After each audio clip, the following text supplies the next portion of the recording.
Votre attention s'il vous plaît. Cet élément est en lingala et en français. Contactez-nous pour savoir s'il est aussi disponible en la langue de votre préférence. Veuillez aussi noter qu'il est en audio uniquement, dépourvu de ce fait d'image originaire. Évangileéternel.com Le site de l'Évangile éternel. christequality.com Les cieux sont à la portée de votre main, juste par un simple clic de la souris. La rubrique Pasteur et thème vous convie de suivre en ce moment Le bien-aimé de Jésus-Christ et des saints.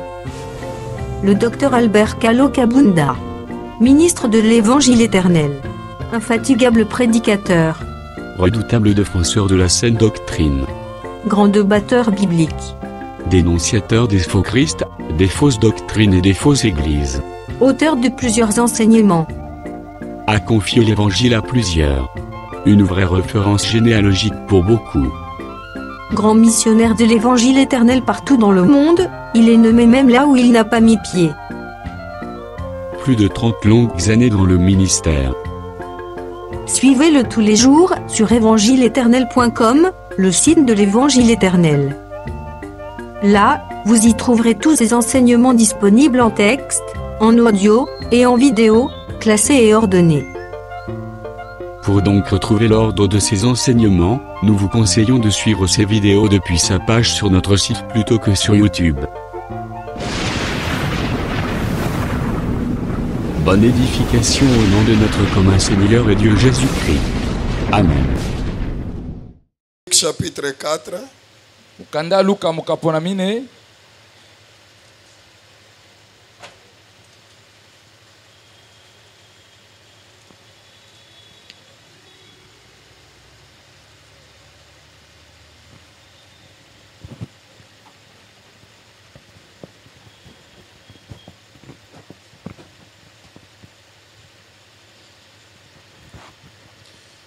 Nous allons prendre le verset pour aujourd'hui, le verset 6.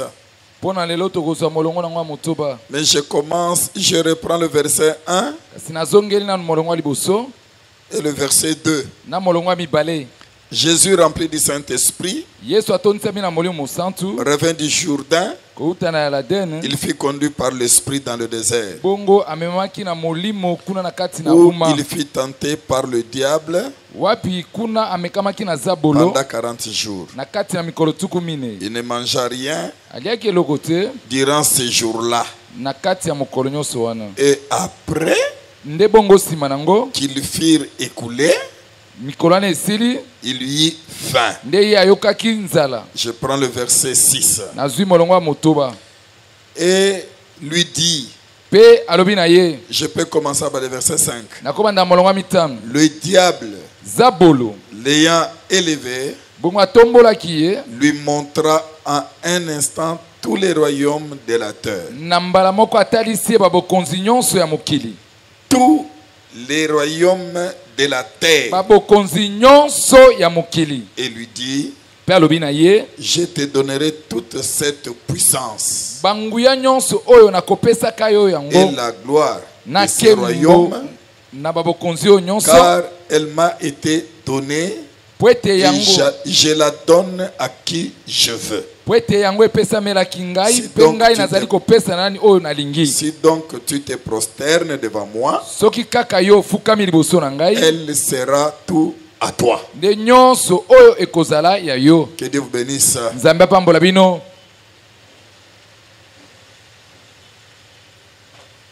Dieu Tout-Puissant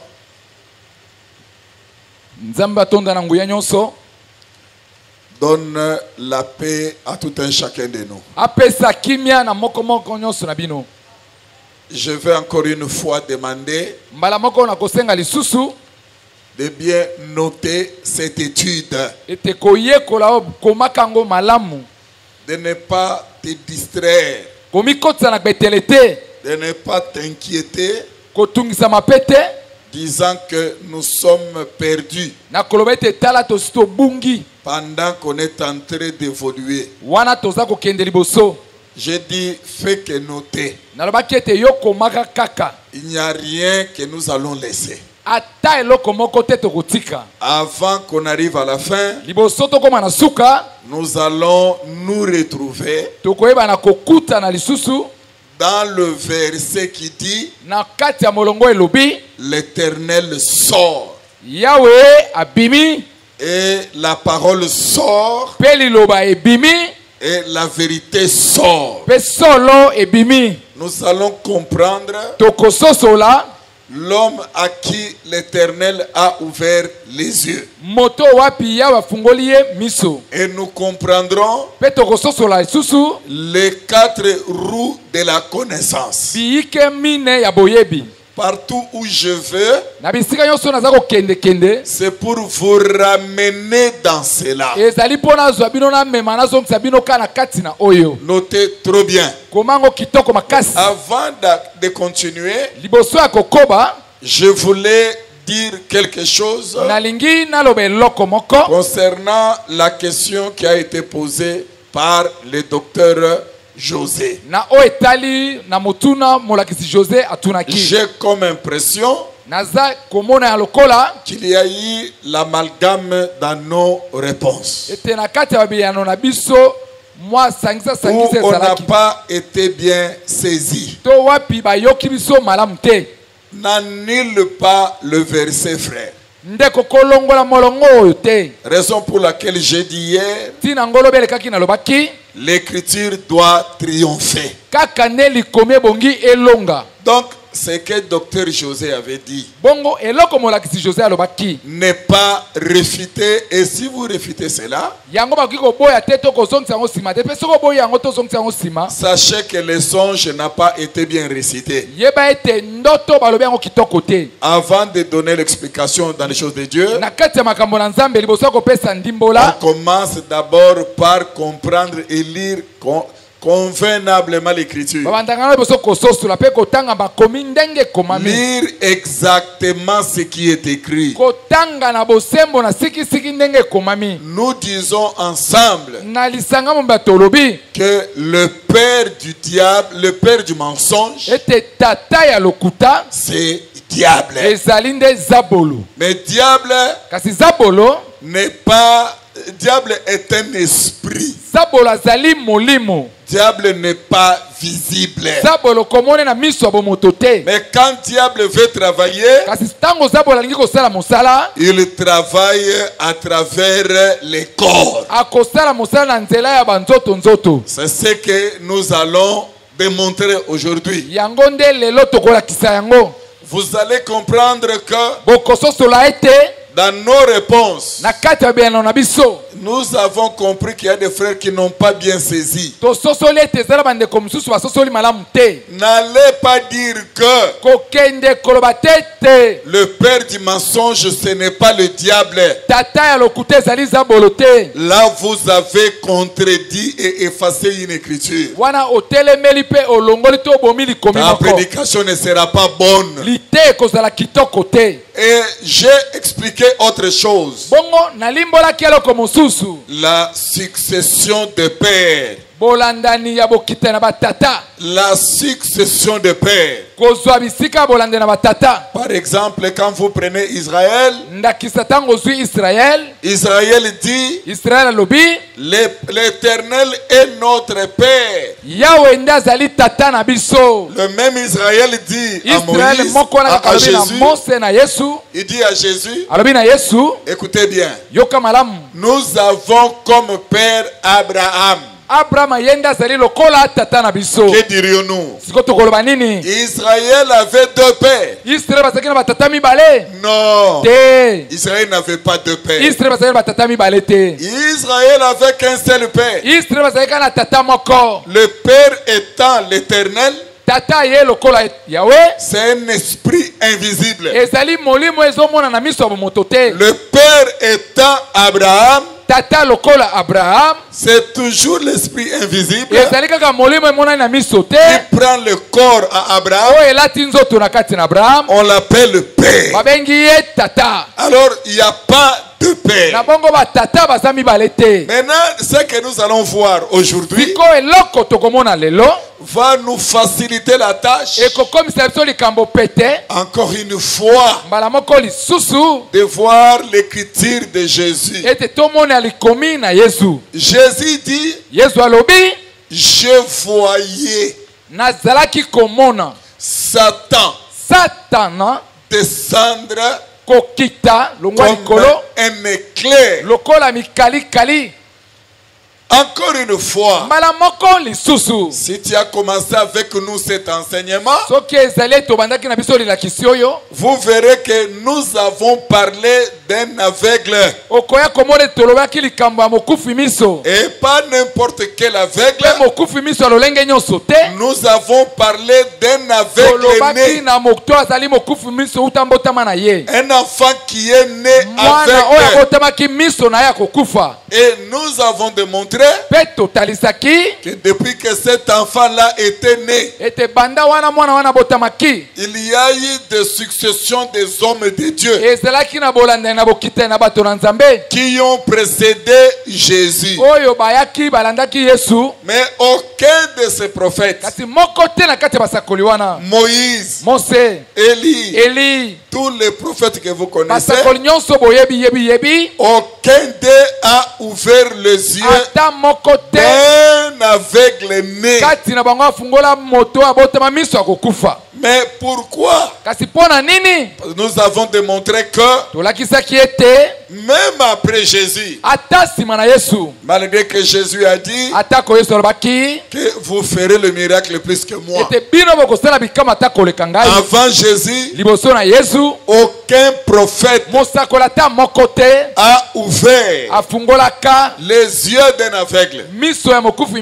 Soyez très attentifs ici. Vous allez comprendre pourquoi nous avons parlé de ces yeux. Les yeux fermés. Et après aussi Jésus, nous avons vu les gens comme de Paul, les gens comme de Pierre, qui ont fait des miracles dans leur vie. Ils ont fait marcher les boiteux.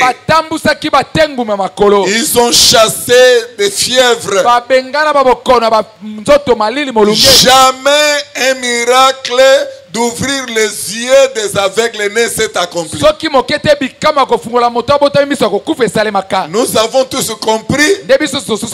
C'était la particularité de Dieu. Et la particularité de Dieu, en dehors de Dieu, personne, quelle qu'en soit sa puissance, peut aujourd'hui ouvrir les yeux d'un aveugle né. Je sais pourquoi je suis revenu là. Et pourquoi seulement Jésus-Christ. Et Dieu nous a fait grâce de marcher, lire dans le livre d'Apocalypse chapitre 12. Le livre d'Apocalypse chapitre 12, l'Écriture déclare malheur aux habitants de la terre. Donc malheur à ceux qui vont habiter la terre. Le verset ajoute, Satan est descendu sur la terre alors. Ainsi comme Satan est descendu sur la terre, nous avons un petit souci. La Bible déclare que malheur à la terre, plutôt malheur aux habitants de la terre. J'aimerais vous dire que quand cette parole était prophétisée, quand cette parole a été donnée, j'aimerais vous dire que la terre n'existait pas encore. Et j'ajoute que la terre existait. Suivez-moi attentivement. Je vais parler lentement parce que on nous a reproché des fois je vais trop rapide. Les amis n'arrivent pas à écrire ou à retenir. J'aimerais vous relire le passage. Nous sommes dans Apocalypse chapitre 12 que vous avez bien lu, que vous avez déjà bien noté. Je prends le verset maintenant 7 et verset 9. Il y eut une guerre dans le ciel. Michel et ses anges combattirent contre les dragons. Et les dragons et ses anges combattirent. Mais ils ne firent pas les plus forts. Et leur place ne fut plus trouvée dans le ciel. Il fut précipité le grand dragon, le serpent ancien, que vous appelez diable, et Satan, c'est lui qui séduit toute la terre. C'est lui qui séduit toute la terre. Et ses anges furent précipités avec lui. Donc, ici, je veux que mon frère et ma soeur, que tu comprennes que la Bible dit le dragon, le grand dragon, le serpent ancien. D'abord le grand dragon, nous aurons à voir pourquoi la Bible l'appelle le grand dragon. Pourquoi la Bible n'a pas dit le dragon tout court, mais la Bible dit le grand dragon. La Bible dit le serpent ancien. Pourquoi la Bible n'a pas dit seulement le serpent? Pourquoi le Seigneur dit serpent ancien? Appelé diable et Satan. On a vu qu'il a été précipité. Précipité sur la terre. Non seulement lui, comme on a vu hier, mais avec ses anges. Aujourd'hui, nous savons tous que Satan, qui est le dragon, qui est le diable, le serpent ancien, a été précipité sur la terre avec ses anges. Et retenons ça. Quand nous avançons, que dit la Bible? Mais je voulais vous faire voir que pendant que la guerre était au ciel, pendant qu'il s'est révolté, la terre n'était pas encore créée. Mais la terre existait déjà. Pourquoi je parle de la sorte? Rentrons dans ce que nous avons vu. J'ai expliqué selon le prophète Esaïe. Le prophète annonce l'ainsi dit l'Éternel. Il dit, c'est l'Éternel qui fait toutes ces choses. Non seulement il le fait, aussi il l'exécute.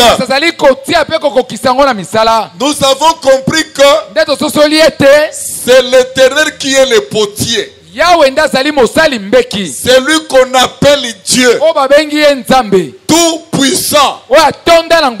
Tel qu'on avait vu avec vous. C'est lui le potier. C'est lui le concepteur. Avant de matérialiser, rendre visible ce qui était en lui, dans ses pensées, comme projet qu'il détenait en lui, parce que étant le potier, étant le concepteur, il avait ça avec lui. Ce soir, je veux dire à mes bien-aimés frères que la Bible dit dans Jérémie 33, je connais les projets que j'ai formés sur vous. Le projet de paix et non de malheur, afin de vous donner les projets là, les projets que l'Éternel avait formé avant la fondation du monde. Il a dit que ce projet ne sera pas le projet de malheur. Mais il dit c'est le projet de paix, afin de te donner toi et moi un avenir d'espérance. Regardez ce projet-là. Il précise, ce n'est pas le projet de malheur. Ce n'est pas le projet de malheur, mais le projet de l'Éternel. Qu'est-ce qu'un projet? Quand je parle, apprenez à noter et à retenir. Qu'est-ce qu'un projet? Le projet, c'est le dessin. C'est un dessin. C'est ça le projet. Le dessin qu'il avait en lui-même.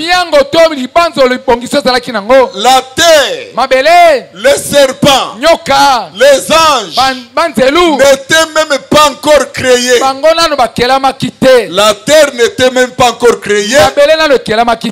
Dieu avait déjà un projet avec lui. C'est ça qui est merveilleux. Donc il n'avait pas besoin de quelqu'un qui a beaucoup étudié, intelligent, pour l'aider à faire ce projet-là. Pour qu'il puisse dire un jour, je suis l'associé de Dieu. Nous avons fait avec Dieu. Nous sommes associés avec Dieu. Dieu tellement c'est un prophète, tellement qu'il voyait avant, il a fait seul, afin que personne se présente un jour. Je suis l'associé de Dieu dans ce projet. Ici nous avons compris le projet en question, qui est le dessin. C'est ce que nous appelons la chose. Donc ces choses tellement que cela n'était pas encore rendu visible, alors c'était un mystère. C'était un mystère. Pourquoi? Parce qu'il n'y a que lui qui connaissait cela.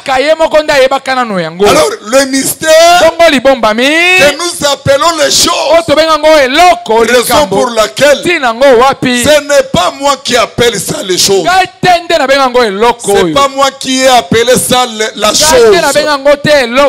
Dans Luc 10, nous voyons Jésus tressaillir de joie et qui dit, Père, je te loue parce que tu as caché ces choses. Il n'a pas dit tu as caché la parole. Il n'a pas dit tu as caché l'église. Cette phrase est sortie de sa bouche. Tu as caché ces choses. Non, ce n'est pas le mot de l'université 83. Oh non, moi je ne peux plus citer ces choses-là. Mais c'est quoi ces choses-là? Mais cela est sorti de la bouche de Jésus. Si tu prétends que Jésus est en toi, mais c'est tout ce qui est sorti de la bouche de Jésus doit sortir de toi. Et tu peux comprendre pourquoi tu es dans l'ignorance. Ce que nous appelons la chose, c'est quoi?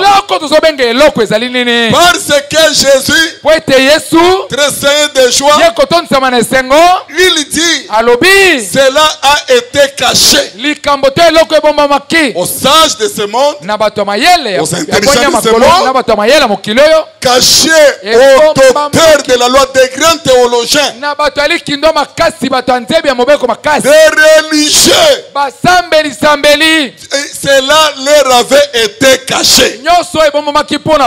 Mais la Bible nous montre que tu les as révélés. Non, c'est lui qui parle ici. Qu'est-ce qui a été révélé? C'est les choses. C'est le projet. Le projet de Dieu. Le dessein de Dieu. Ici, je crois que si tu n'as pas compris, alors tu as encore un long chemin à faire. J'ai marché lentement pour te montrer que dans le projet maintenant de Dieu, parce que l'Éternel a plusieurs appellations, et nous avons compris, étant l'Éternel, il a créé son opposant qu'on a appelé Satan, dragon, le diable. Après avoir le créé, écoutez bien, après avoir le créé et l'aider, le charger, l'armée, il a donné la judiciaire à son opposant. L'Éternel a donné dans son projet, il a donné à son opposant, celui qui l'a adoré, c'est lui qui était le chérubin protecteur. C'est lui-là qui l'a adoré, lui. C'est lui-là qui l'a créé son anniversaire. C'est pourquoi je bénis toujours cette écriture qui dira qu'une chose arrive sans que l'Éternel soit l'auteur. C'est pour vous dire que si Dieu n'est pas l'auteur d'une chose, la chose n'arrivera jamais. La chose n'arrivera jamais. Dieu reste l'unique et le seul, l'auteur de toutes choses.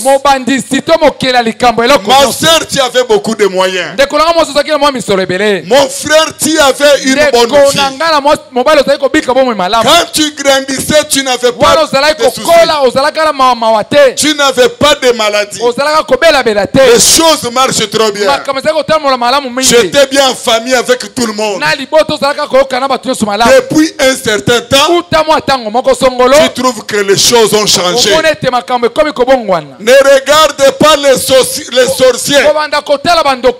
Ne regarde pas ta tante. Ne regarde pas ta mère.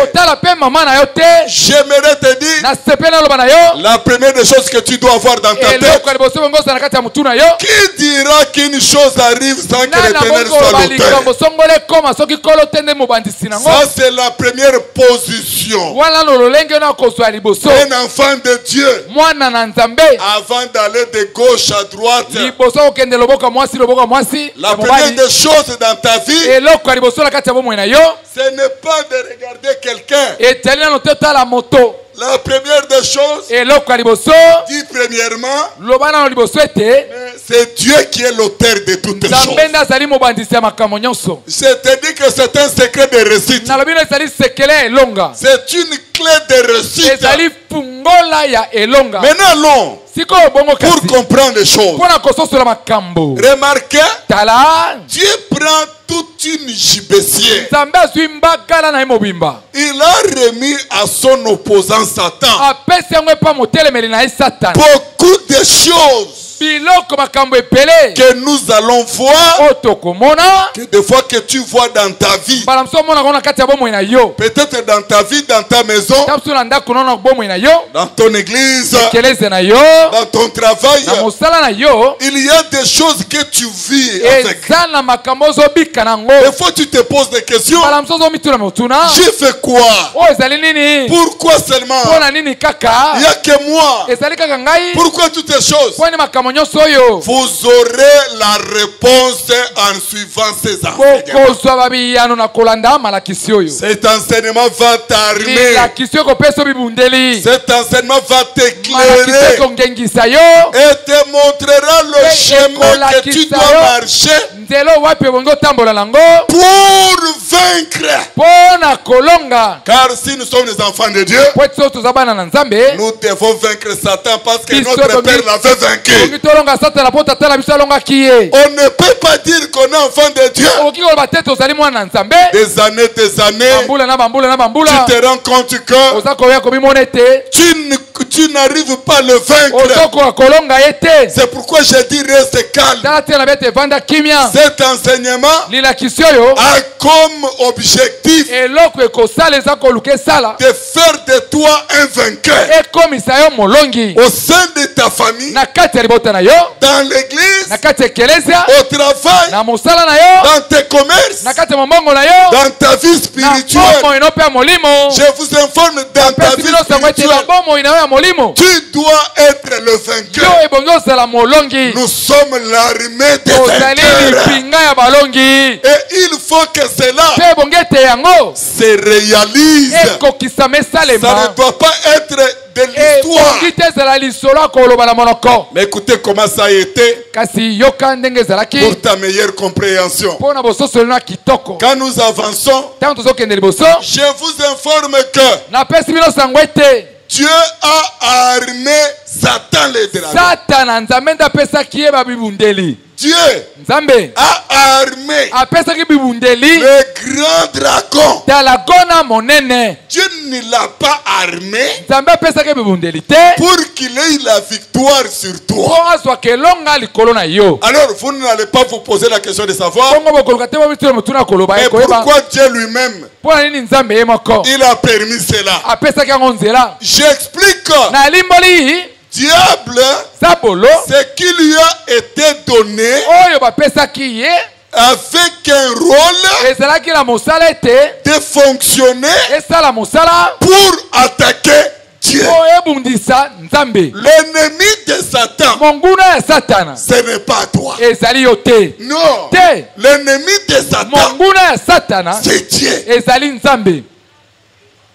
Est-ce que je me fais comprendre? Il y a les gens qu'on enseigne mal Satan. Satan n'est pas ton ennemi. Je montre ça maintenant bibliquement. Regardez l'objectif de Satan. L'objectif de Satan, c'est être adoré. C'est-à-dire prendre la place de Dieu. Satan n'a pas besoin de prendre ta place. En fait, il n'est pas ton ennemi. Est-ce que je suis compris? Surtout les sœurs. Est-ce que j'ai compris? Je reprends encore. Jésus dit, je voyais Satan descendre. Il y a que lui, Jésus, qui a vu son ennemi. Jésus a parlé ainsi. En réalité, il disait que mon adversaire m'a suivi sur la terre.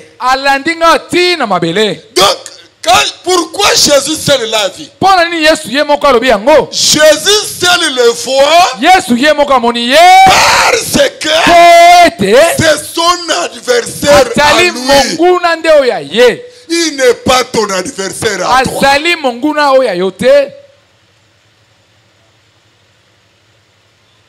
Je ne sais pas si je suis compris. Celui qui n'a pas compris peut seulement élever son doigt là. Ok, tout le monde a saisi. J'aimerais que dans ta tête, la connaissance que tu avais, mets-toi dans ta tête, Satan, le grand dragon, Satan, le serpent ancien. Je n'ai rien à voir avec lui parce que il n'est pas mon ennemi, il est l'ennemi de mon Dieu.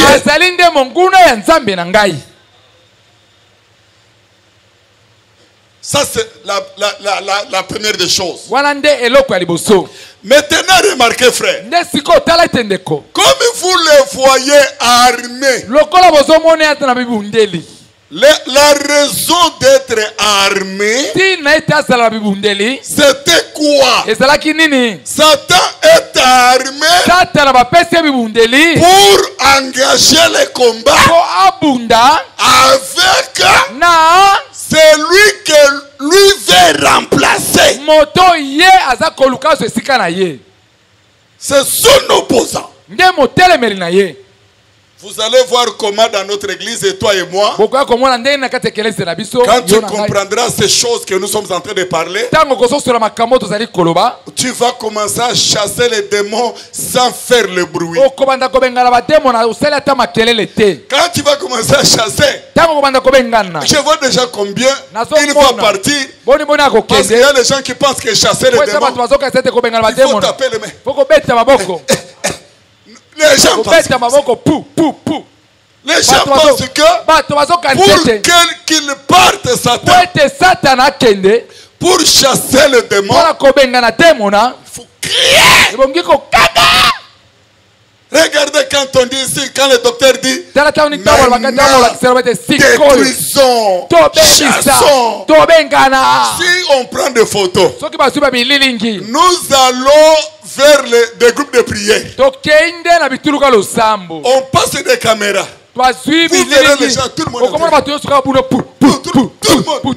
Et nous. La même chose. Oh! Il est dit, on chasse les démons. Ce n'est pas un baptême, mais avec les doigts. Et avec l'autorité. Oh diable. Est entré même dans les ensembles de saints. Il a semé le feu du dehors. En disant, c'est toujours le feu et ça brûle aussi la viande. Je suis sûr et certain. Je ne veux pas dire qu'aujourd'hui ne tape pas les mains. Moi je vais t'instruire, montrer ce que tu es capable de faire. Parce qu'il faut le connaître très bien. Il est armé alors. Retenez bien. D'abord, Dieu va armer son opposant. Deuxièmement, l'opposant bien armé. L'opposant qui était bien armé. Il y a eu aussi l'armée de l'Éternel. Dans l'armée de l'Éternel, le chef de cette armée c'est Michael. La Bible dit il y a eu d'abord le combat là-bas. Un combat spirituel. Il y a eu d'abord le combat là entre l'armée de Dieu et l'armée de notre Dieu. La Bible dit l'armée de Satan, malgré les armes, l'armée de Satan ne fut pas plus fort. Alors l'armée de Dieu les a vaincus et les a précipités sur la terre. Alors je comprends. Donc quand Dieu, dans son projet, il savait que la guerre, le combat, l'opposition de son opposant Satan ne se fera pas au ciel, mais ça doit se faire sur un terrain. Raison pour laquelle Dieu vient, il crée les cieux et la terre. Donc le ciel et la terre étaient créés pour que les combats se fassent, non au ciel et sur la terre. Dieu va créer la terre. Oh, la terre, c'est le terrain, c'est le ring.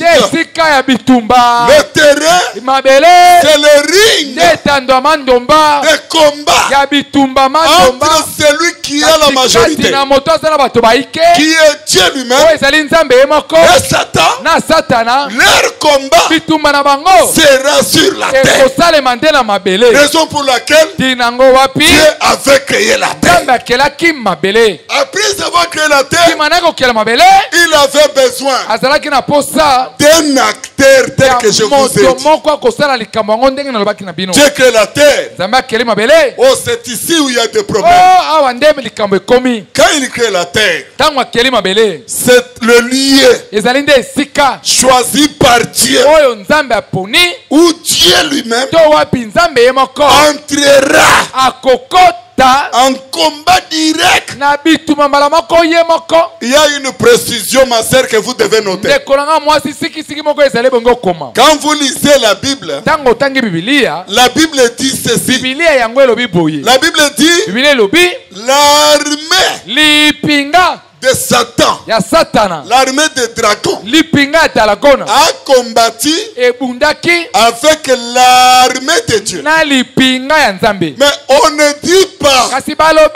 Attention quand vous lisez la Bible. Tu dois être bien éduqué, bien formé. Tu parles avec précision. On ne dit pas que Dieu a combattu avec Satan au ciel. Non. La guerre qui a eu lieu, le combat qui a eu lieu, donc prenons que la guerre qui a eu lieu, c'est entre les armées. Dieu n'a pas intervenu dans ce combat. Satan, diable, dragon, c'est lui-là, avec son armée, a été vaincu et précipité. Mais sur la terre, pourquoi Dieu n'a pas intervenu dans le combat au ciel? Dans le projet, Dieu combattra diable sur la terre. Donc diable verra Dieu lui-même sur la terre. Mais au ciel, les combats ne pouvaient pas être entre les deux. Est-ce que je me fais comprendre? Alors, c'est pourquoi l'Éternel, il a créé la terre.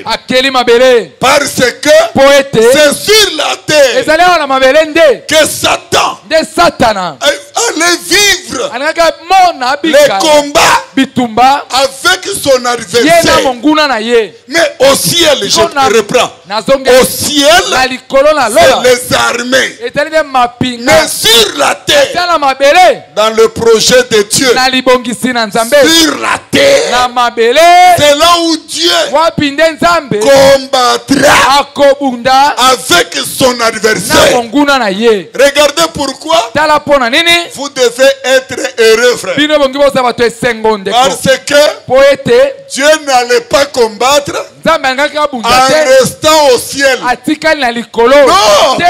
lui-même savait qu'il part le premier mon opposant. Il travaille. Et après, moi-même, Dieu, je descendrai pour les combattre. C'est ce que vous appelez Farafar. Donc la raison de la terre. Donc, dans le projet de Dieu, il allait descendre lui-même sur la terre. Donc après tout, les gens lisent ce passage-là.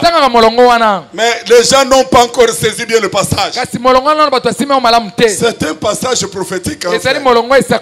Quand vous le lisez, Job dit, mon rédempteur s'élèvera le dernier. Quand les gens lisent ce passage, c'est vrai, frère. Dans le problème que tu auras dans la maison, les sorciers, les féticheurs passeront premièrement. Mais j'aimerais te dire, Dieu les laisse d'abord passer et lui viendra après. C'est vrai. Même la souffrance que tu as aujourd'hui, dis-toi que Dieu passera le dernier. Et quand il passera, il mettra fin à mon problème. Il mettra fin à ma souffrance. Mais ici, nous prenons ce passage de Job. Job dit, écoutez bien et retenez, frère. Si vous ne retenez pas ici, j'ai fait des gymnastiques ici. Je souffre pour que chacun de nous arrive à saisir ses débits. Car si vous saisissez les débits, la fin sera facile pour vous. C'est pourquoi tu es appelé à retenir et à saisir. Retenir et saisir. Job dit ceci. Mon rédempteur s'élèvera le dernier. Pourquoi le dernier? Raison pour laquelle quand vous lisez la Bible, Jésus dit aussi, ceux qui m'ont précédé, c'était que de voleurs et de brigands.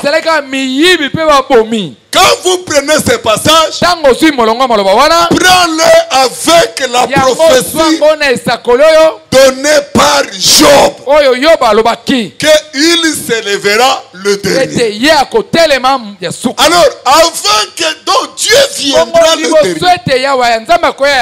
sur la terre, c'est lui qui sera précipité.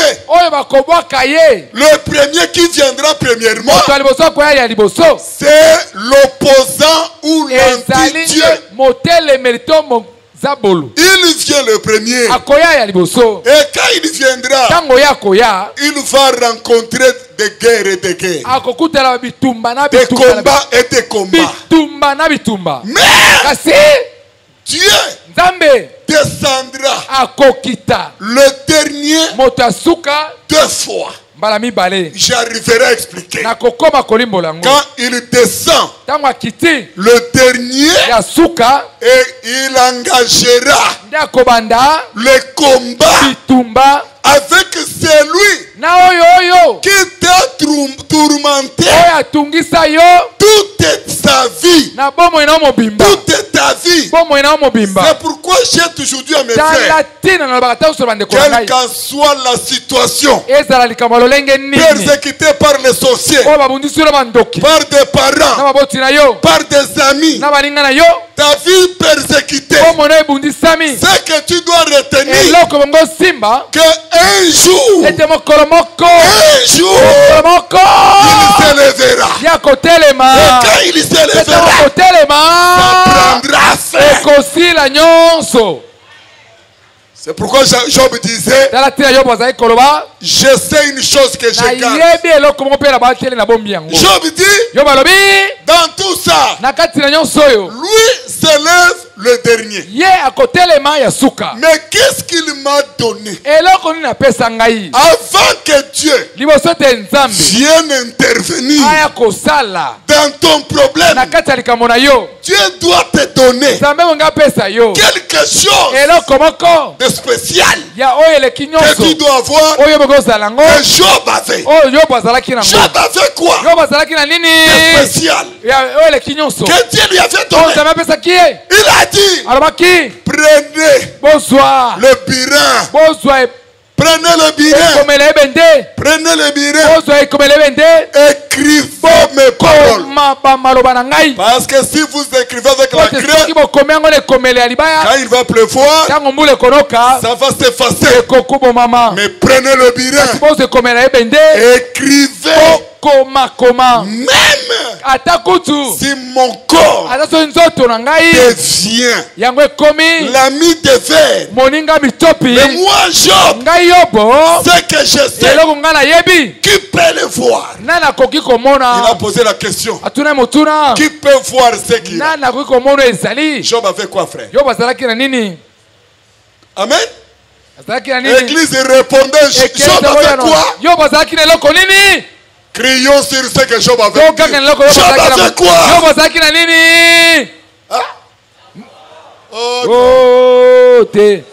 Lisez la Bible. J'ai un travail, nous avons un travail. Apôtre, Thomas, vous voyez le travail? Non. Job n'avait pas la foi. Job a dit, même si mon corps est un ami de verre, mais ce que j'ai, l'espérance. Il a dit, qui peut voir mon espérance?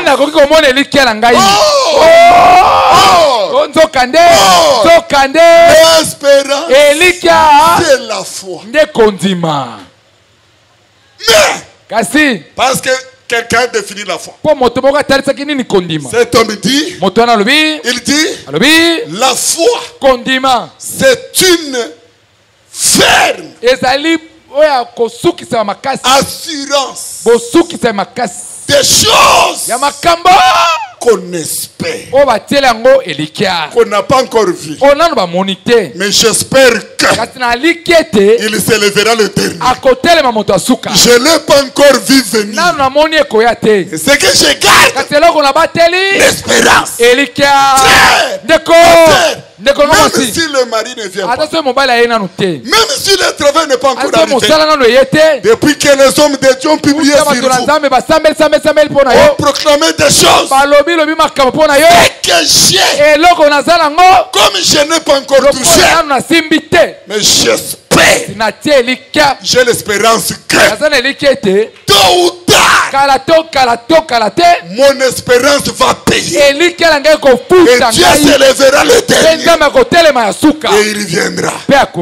Est-ce que je me fais comprendre? Écoutez, frère. Cette espérance que Job avait, c'est dans ce cas-là que nous voulons dire. Dieu descendra. Mais pourquoi Dieu va descendre? Parce que son opposant sera sur la terre. Raison pour laquelle, pour mieux retenir la chose, qu'est-ce que Dieu a fait? Il prend la terre sur laquelle Satan viendra, ou sur laquelle la guerre se fera. Dieu prend cette terre, il va former un homme, il fait un corps. Dieu prend la terre, il fait de la terre un corps. Maintenant, lui Dieu souffle dans ce corps-là. Et si on appelle Adam. L'acteur, deuxième acteur que Dieu avait besoin. Dans son projet, il prépare les choses. Il prend Adam. Il pose ces Adam-là. Il le met sur la terre. Mais la Bible dit que Adam était unique. Adam était seul. Mais Adam était une parabole. Adam là était une parabole. On dit Dieu créa Adam. En français, c'est comme il était au singulier. Quand nous lisons, on dit que dans Adam, il y avait beaucoup de peuples. En réalité, nous disons, sur la terre, Dieu met tout un peuple représenté par Adam. Et après cela, il va créer sa femme que vous connaissez au nom d'Ève. Je vous ai dit que Adam s'est réveillé. Quand Adam s'est réveillé, il a dit voici un autre mari. C'est que j'ai toujours dit, un homme qui aime sa femme en aucune fois va lui cacher les choses si ce n'est que sur la révélation de Dieu. Et un homme qui tape sa femme, cet homme-là, il doit avoir une délivrance. Il y a des frères qui ne disent pas Amen. Moi-même, je dis Amen. Adam se réveilla. Il dit, voici un autre moi-même. Qui lui-même peut se réveiller le matin, commencer à se donner les coups. Personne ne le fait. C'est pourquoi un homme qui aime, comme je disais la fois passée, la femme ne peut pas être en rivalité avec son mari. Le mari aussi doit aimer sa femme. Aimer la femme, on ne cache rien à la femme. Si Abraham, l'hospitalier, avant de partir, il dit le mystère que j'ai. Dieu avait un mystère. Il a dit, je ne cache rien à Abraham. Comment faire pas voir l'argent caché dans le compte? L'argent caché dans la poche. Il veut toucher que l'argent de l'homme, plutôt de la femme. Son argent est caché. Quand la femme veut ouvrir la bouche, ferme la bouche. Docteur nous avait dit, la femme doit se taire. Et c'est ton argent que je dois toucher. Tout homme qui bat sa femme, ou toute femme qui insulte son mari, tous ont un long chemin à faire. Quand l'homme se réveille, il dit voici un autre moment. Ça c'est Adam. Maintenant frère, dès qu'Adam et Ève étaient sur le terrain, le Seigneur a sifflé. Le Seigneur a sifflé. La guerre commence.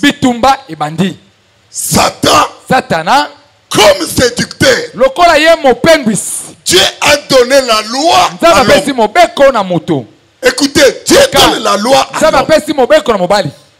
Satan, comme le séducteur que nous avons parlé avec vous, il a la mission de détourner cet homme de la foi de Dieu pour amener cet homme à l'adorer.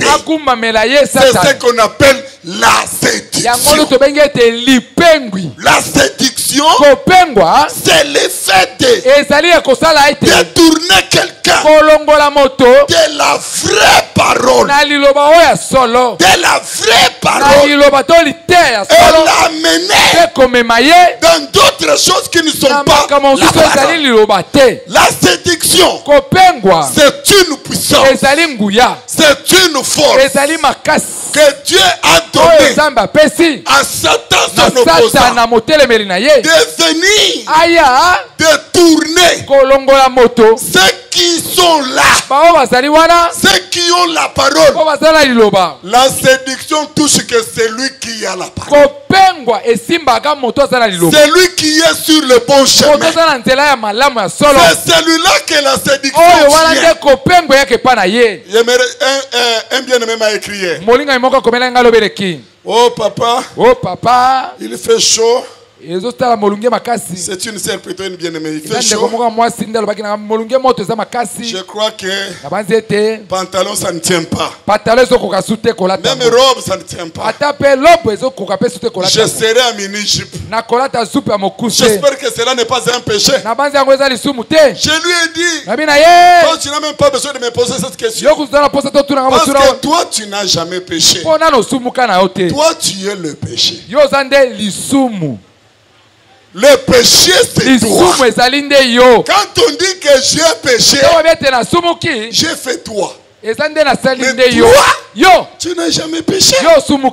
Tu me poses la question comment? Parce que toi tu es le péché. Et c'est très important. Il y a les gens auxquels cette séduction ne les concerne pas. Parce qu'ils sont déjà dans le camp du diable. Mais la séduction vient pour détourner seulement c'est lui qui est dans la chose. La séduction, j'arrête là.